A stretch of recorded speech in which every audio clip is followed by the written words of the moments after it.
Hello, everyone, and welcome to the Watchmen Podcast, your go-to source for everything related to safety and community at Rollins Middle School of Arts. And I am your host, Deputy Slusher. And I am here to shine a spotlight on the vibrant art showcases, thrilling sporting events, captivating performances of our amazing school and students. So join us as we celebrate creativity, foster connections, and build a stronger community together. Whether you're a student, parent, or passionate supporter of the arts, there is something here for everyone. So let's dive in and explore the heartbeat of Rollins Middle School. This is what excellence sounds like. Right here at Rollins Middle School of the Arts, where the standard isn't just taught, it's lived. Picture this. A group of students walk into a room. They're handed a piece of music they've never seen before. 7 minutes. No help, no shortcuts. And then they perform it together in harmony at a level that earns superior with distinction. The highest honor you can receive. That's not talent alone. That's preparation. That's discipline. That's a culture of excellence. And it shows.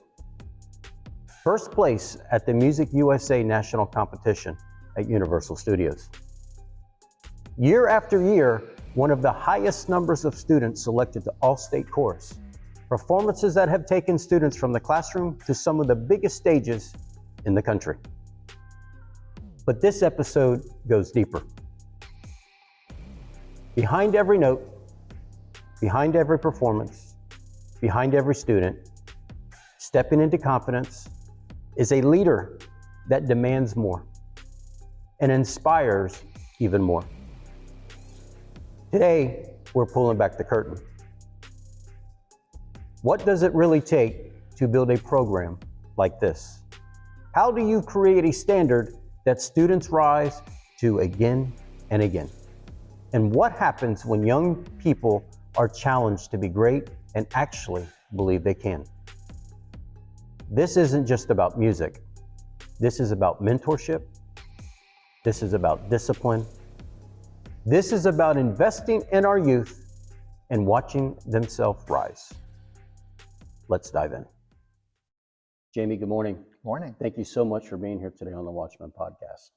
And one of the reasons I asked if you would be on the show is one of the things about the podcast is promoting our youth. And it's not just about our youth, it's about the talent that's teaching our youth. And I walk through the halls every day and I hear band, I hear strings, I hear vocals, and it's just incredible. But one of the things that I want to talk about today is highlighting you, because it's not about just our youth, it's about the talent that's teaching our youth here at Rollins Middle School of Arts. But I want to go back to your choirs have constantly earned superior ratings at Choral Performance Assessment, solo and ensemble, festivals, etc. That's what I want to touch on today. But before we get into the meat and potatoes of it all, I want to go back to where it began with you. Okay. When did music first become more than just something you enjoyed? Well, thank you for having me. I believe, I've always loved music as long as I can think back, but I guess that pivotal moment for me was the year I started taking piano lessons. Okay. And back up a little bit before that, my mom made me be a member of some sports teams. That was not my forte. Shock. What was the sporting events? The first one was T-ball. Oh, I played T-ball. And then I moved up with the big dogs to baseball, and All right. that didn't go very well. So right after that, I begged mom to put me in piano lessons. And I had been asking my mom for a while before that. And she said, let's just wait, because she wanted me to wait till I was 7 or 8. I can't remember what, but she had her reasons. So don't go against what mama says. Right. And baseball didn't really work out for me. So I started piano lessons, and that teacher just shaped me into what I wanted to be, who I wanted to be, what I wanted to do. and the rest was smooth sailing. What age was that you started piano? 7 or 8. 7. Yeah. Back then, did they have piano lessons in elementary school or middle school? Or No, we did not have any of the resources that we do here. Like when we performed at school, we had a cafetorium or a gymnatorium. okay, We had to set up folding chairs for every show, so on and so forth. So being at this school, it's like, wow, wish I had these resources. This is a different place. Yeah. Who were the key people that shaped your journey early on?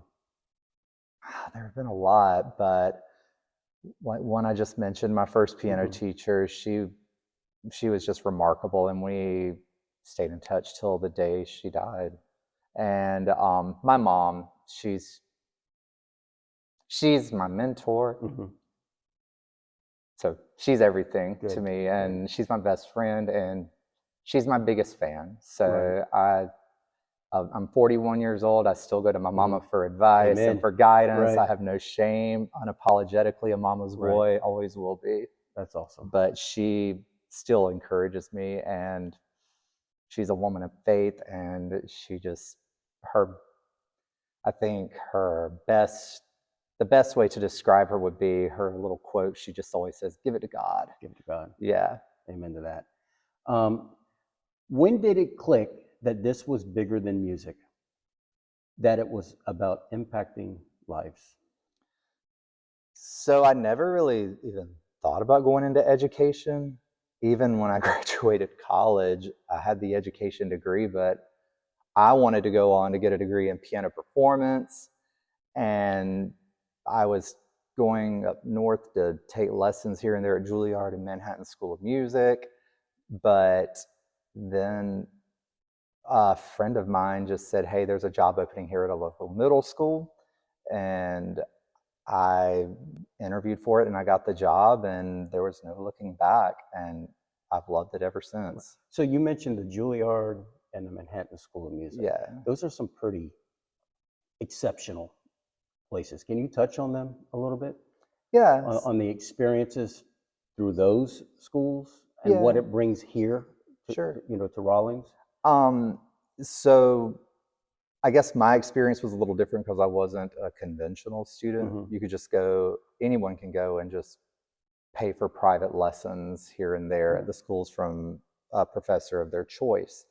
So that's what I did. And their approach to anything pedagogical is a lot more stringent, for lack of a better term, than we have here at the middle school level. It's just no nonsense, no cutting up. You eat, sleep, and you breathe, whatever instrument it is there.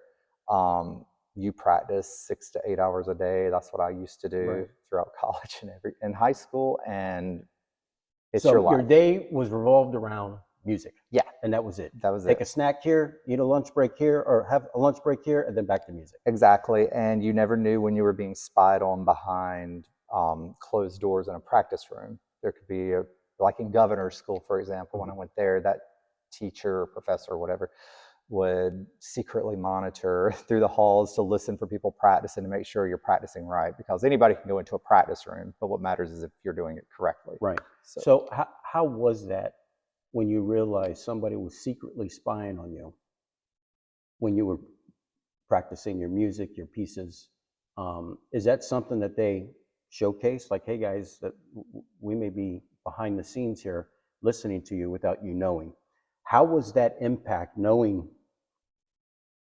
I guess what I'm trying to say is, discipline-wise, even though you knew you were by yourself in a room practicing whatever piece of music you were trying to learn, not knowing somebody was behind the curtain listening to you to grade you on how you were doing. What impact did that have on you? I guess going on stage, it made me view that element, or made me view it in a way that I'm not going to do anything differently on stage than what I did in the practice room. I'm going to be consistent. And I think it kind of taught me to value consistency, because it's easy to fall short, but maintaining consistency, to me, that's the most difficult part. Is that something that you try to do here at Rollins with the students? I do, yeah. Middle schoolers especially need some structure. So my experience is if you fall short a little bit, they're going to do the same. Right. And especially when you have 40 middle schoolers in the same room. I get it. I love them. You've taught in multiple places. Mm-hmm. How did each shape your approach? It's interesting to go to a different school and teach and see the different needs of different walks of life, different demographics, however you want to look at it. I think all in all, it taught me to but view the fact that pain is pain, Mm-hmm. and we don't know what a child is going through. Susie might be watching parents go through a nasty divorce. Mm-hmm. Little Johnny over here might be homeless for a minute, but still two totally different levels of situationships, but it's pain, and pain is pain. And I think that those types of scenarios gave me a sense of appreciation and empathy and a way to be reasonable with my thinking. Right. You know, and one thing with me is engagement is also the cornerstone of our collective success. And our youth, their voice matters. And unfortunately, sometimes, not sometimes, but our youth are a victim of their own circumstances, or other circumstances. But it's letting our youth know that their voice matters and that there are people here for them when they may be that homeless situation or a family at home that's having domestic issues. I encourage that every child's voice matters. And here at Rollins Middle School, there's buy-in. Administrators, teachers like yourself, our youth know that. And I think that, not saying other schools don't have that same connection, but it's seen here. And the buy-in here and the engagement with our youth is just incredible. I've never seen it anywhere else, and it's incredible. What challenges did you face early in your career? I remember my first year of teaching, and it was a school with students who were going through a ton of situations at home. Mm-hmm. And several teachers told me from day one, you need to be mean. And me being a 22-year-old, I took it literally at the time. And that was the biggest mistake that I think I've made in 18 years of education. Right. Because a lot of those students had enough of that type of behavior at home, and they didn't need to come to a safe place and hear that. Right. In those other adults' defense, I think what they were trying to say, and I wish they had, was be strict. But me, I took it literally and be firm and fair. Yeah, firm and fair, consistent. Right. Follow the rules. Yeah. Yeah. How did you develop your standard of excellence? I think it goes back to those two people we talked about earlier, my first piano teacher and my mom. They were big on tough love. And I know my mom, she, when I was younger and the recitals, performances, whatever, she would compliment me, but it wasn't like this, like, my baby, whatever. And her reasoning behind it was, you get enough compliments from other people. Right.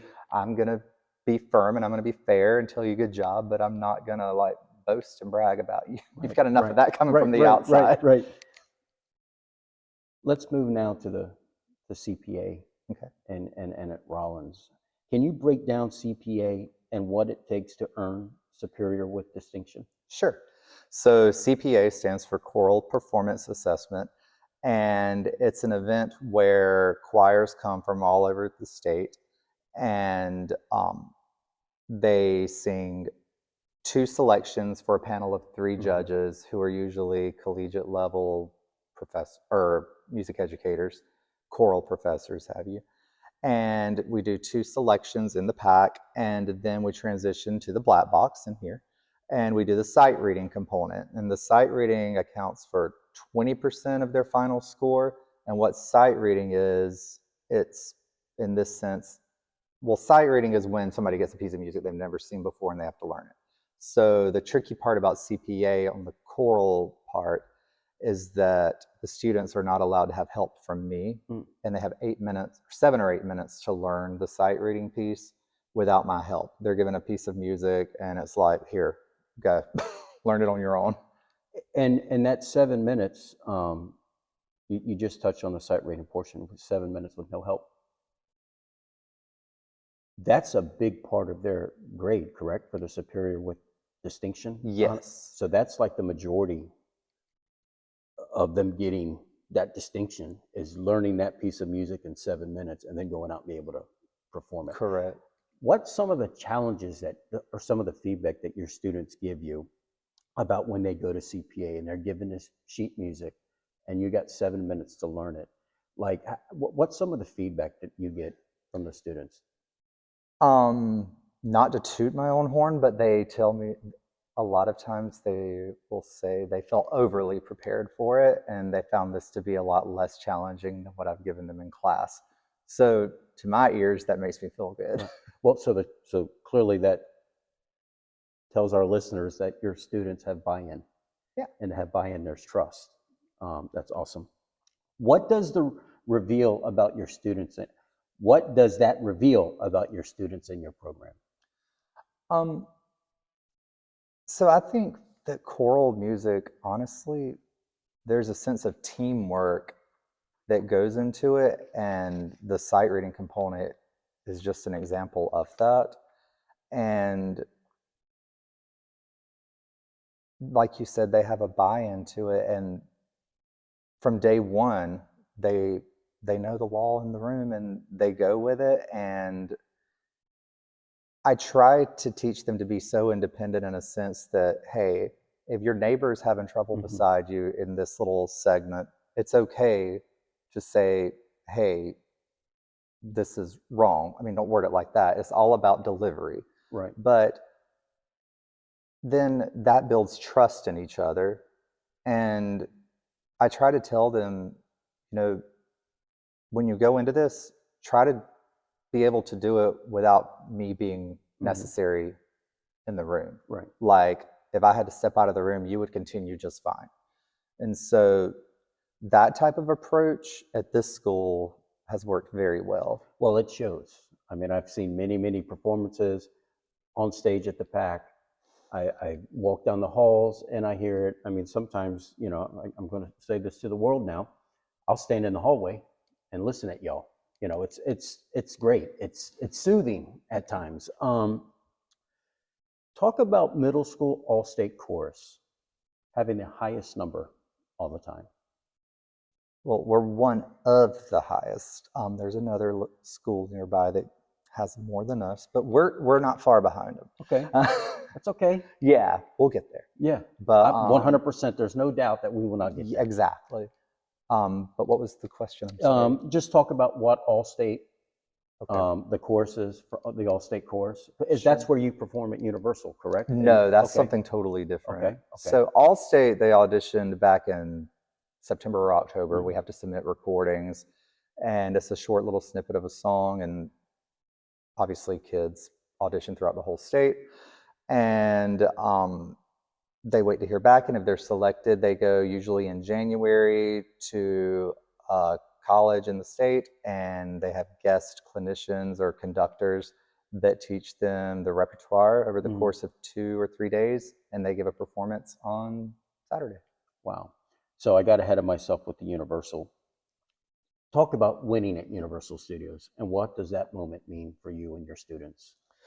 Well, in the moment when we got the trophy, everybody was so tired. It was just like, yay, Sure. can we go back to the room and go back to the hotel, everybody take a cat nap? Right. But the aftermath of it, they were very proud of themselves. And one thing that I overheard some of the students saying was, we could have done better. And to me personally, that's music to my ears, because they're not going to settle for what they just did, because I try to tell them that builds complacency, and we're not doing that if you just settle. Correct. You know what you could have done better. And I think that's a valuable life tool to be able to use. Performing at Carnegie Hall, Disney and beyond, what impact does that have on our students? Oh, they carry those memories for so many years. I think I did Carnegie 10 years ago, and I still have former students reaching out about that trip. But I mean, it's one of the world's top stages. Yes, it is. And then having that opportunity to be there is like really once in a lifetime. Well, when I heard that and saw that about Carnegie Hall, I was wowed, like, because I did not know that. Yeah, like, that's a wow. Like, wow, not very many schools, not very many students, I would assume, don't get that opportunity. Right. It's almost like the Rose Bowl parade, getting asked to come march in the Rose Bowl parade, or what is it? What's that other parade in New York? New Year's? Macy's, the Macy's Day Parade. That's quite an honor to do that.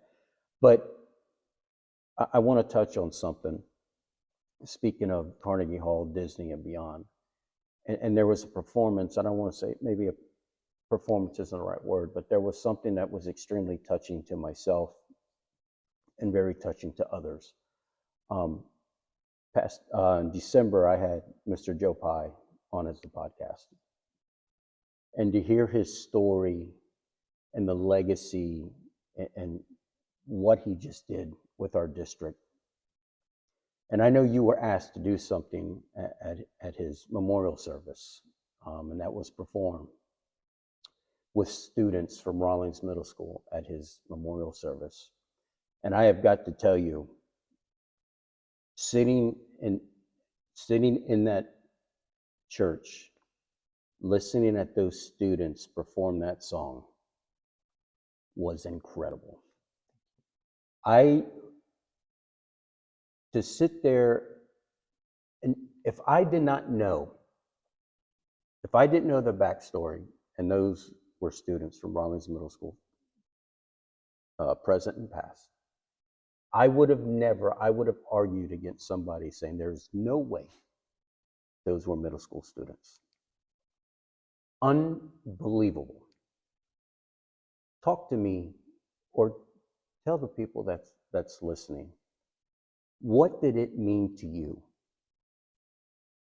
to stand up there at Mr. Pye's memorial service with your students from the school, past and present? What was the emotion? Because I'm here to tell you, you could have heard a pin drop sitting out there listening to y'all. How did those students feel to be asked from a man like Mr. Joe Pye to sing at his memorial service? I think most, if not all, I think they saw it as a huge honor. And when we were asked to do it, Mr. Patrick Pye, our principal at Rawlings, asked me if I'd be willing to get a group together. And I'm thinking, yeah, but in true Pye fashion, I felt it necessary to go big or go home. Right. So I asked him, would it be okay if I got some Rawlings alumni that are at the high school level that I taught, to get them to join us? Because I think that representation is powerful, because it doesn't just stop 6th through 8th grade, it continued onward. And he was totally game, and somehow we put it together. and they had the tools or the chops to deliver vocally what they were doing. The toughest part was the organizational aspect of it. Right. Like, I don't even, all the emails I sent that day, and we had 5 or 6 days to put everything together, and it just, they wanted to do it, and they wanted to honor that man who was the reason they have what they have here. Right. Incredible. Thank you. I mean, it was, I talk about it. People ask me, like, those are students from Rollins. I mean, I can go on and on and on. I mean, it was extremely, but it goes, just you can clearly see, and one of the things Mr. Pye talked about is being a cheerleader. And people have to have buy-in. And that moment, at that time, those students had buy-in. Whether they were representing a man, as Mr. Pye that day, or just the buy-in of your leadership, those students was dialed in. And I'll say it again. If I wasn't in that moment and just heard those students, I would have never thought that they were Rawlings Middle School of Art students. Well, the behind the scenes was kind of interesting too, because they got a very firm pep talk prior to walking out on the stage or the altar, whatever, at the church. And the pep talk I gave was, you watch me, you look at nobody else, because people are going to be out there crying. Right. And I don't know everybody's story as to what's going on in the moment, and it could be a trigger for one of them. Correct. And I just told them, you've got to watch me. Do not let your eyes wander. And they listened. Well, they watched you, because I'm here to tell you, there wasn't a dry eye. I mean, it was incredible. It was one of my proudest moments in 18 years. It should be. I mean, I shouldn't say it should be, but that was something that was very, very impactful. Not only to the people there, but to the family, to Patrick, to Tammy, to Pat. That was impactful. Thank you. Job well done. Thank you. Well done. Why do so many of your students make All-State? They've got a good teacher. 100%. 100%. Nah. So we'll move on. Kidding. Nah, I think I do give them the tools to do it correctly. I mean, I can't demonstrate for them. I haven't been able to really sing in over 10 years because I overused my voice back then and whatever. But I can talk them through it. And I feel like one of my strengths is that I'm able to individually pick out what each voice needs to do to excel, get better, improve, whatever. And I use that to my advantage, but like we keep going back to, they've got the buy-in. Right. How do you build confidence in the students who doubt themselves?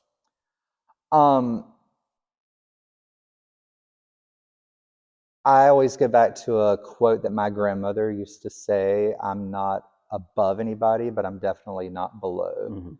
And from day one, even meet the teacher parent night in August, when I meet the kids, I'll say in front of their parents, I mean, we're together every day for 3 years from here on out. This is your safe space. If there's a situation, issue, you can communicate with me. You don't have to go into detail. However, we see things out of context at times. So if you don't communicate with me, and here you are having a moment in class, it could come across as though, hey, I'm just being defiant, so on and so forth. And so that open door to communication and trust is something I try to instill from day one. Share a moment where you saw a student truly transform. Oh, I am sure that there is, I shouldn't say just a student, because I am sure there is a notebook of where your students have just excelled and transformed in something, you know. I think, well, I know Raekwon. I taught Raekwon back in Anderson when I taught upstate, and I taught him 6th through, I guess 12th grade. Yeah, I'd had him for 6 years. And he then went on to Fordham University, got a degree in theater, and he was a recipient of a Denzel Washington scholarship, and they only award like 2 or 3. And he got to meet Denzel. He got to sing for Denzel one-on-one, and he's got a video posted on social media of it. And That's then, awesome. yeah, and then he moved on to Yale. Wow. So he's at Yale right now in their theater program. And he did not get in the first time he auditioned. He may have auditioned twice. I don't know, but he kept trying and he got it. Wow. And to get into Yale, like the acceptance rate, I think it's like 6%. He's just a special guy, and he always, every year at Teacher Appreciation Month or week, day, whatever, he'll send me a message thanking me, and he always says, "You're the one that got me started." And that's awesome. Everything goes back to, I call him Ray Ray. I love that boy. Right. Well, I guess he's a young man now. Yeah. But. What does being recognized as Teacher of the Year mean to you?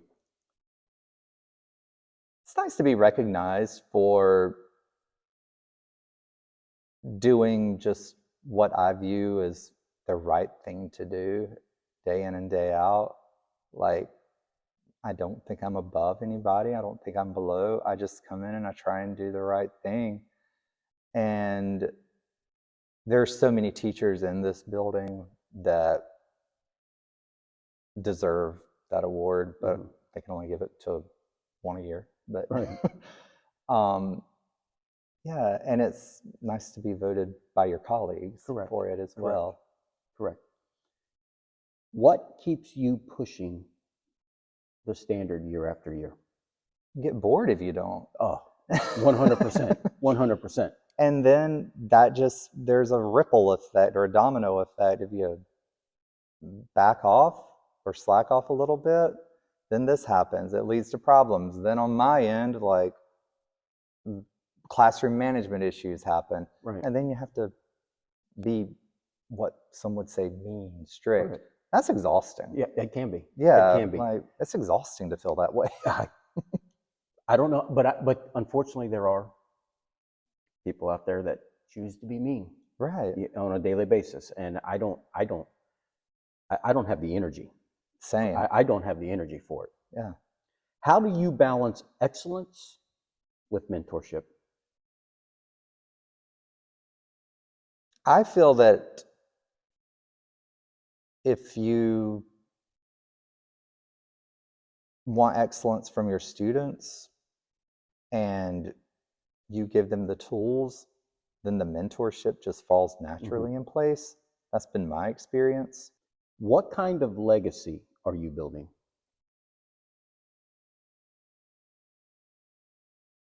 I want them to leave here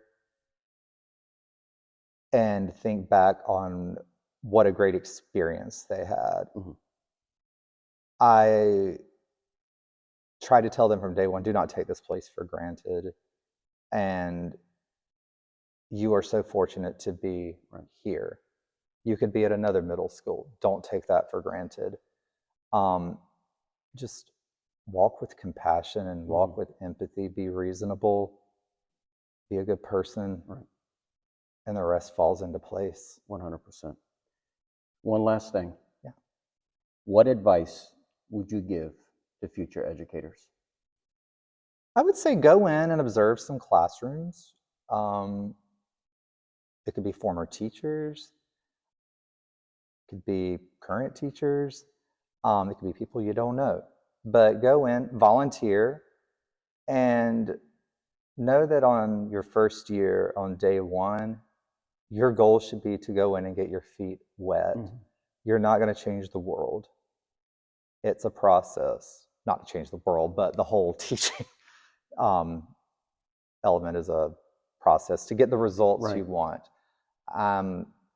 Looking back from my first year of teaching, I wanted to go from point A all the way through the alphabet to get to Z. I didn't take into account that I need to get from the letter B through the letter Y in order to get to Z. It's just, and that was a time when that show Glee started. and they showed them sing whatever they were working on. By the end of the show, the product was there. It didn't show them rehearsing or whatever. And it just created this illusion that, oh, all I've got to get up there to do is sing karaoke and it'll be beautiful. Right. And that's not the case. Jamie, thank you for taking time out of your schedule. Thank you for having me. For being here on the podcast. It's exciting to talk to you. Thank you again. Of course. Thank you. What you just heard, that wasn't just music. That was discipline in action. That was preparation meeting opportunity. That was what happens when young people are held to a higher standard and rise to meet it. At Rawlings Middle School of the Arts, this isn't just about singing the right notes. It's about building confidence. It's about developing leaders. It's about showing students what they're truly capable of when someone believes in them and refuses to let them settle. From 7 minutes of sight reading under pressure, to superior with distinction, to first place finishes on national stages. That's not luck. That's culture. That's commitment. That's leadership leaving a legacy. And that's what investing in our youth looks like. Because when we raise the standard, they rise with it. This is why we do this. This is why these conversations matter. This is the Watchmen Podcast. Real voices, real service, real impact. So until next time, take care.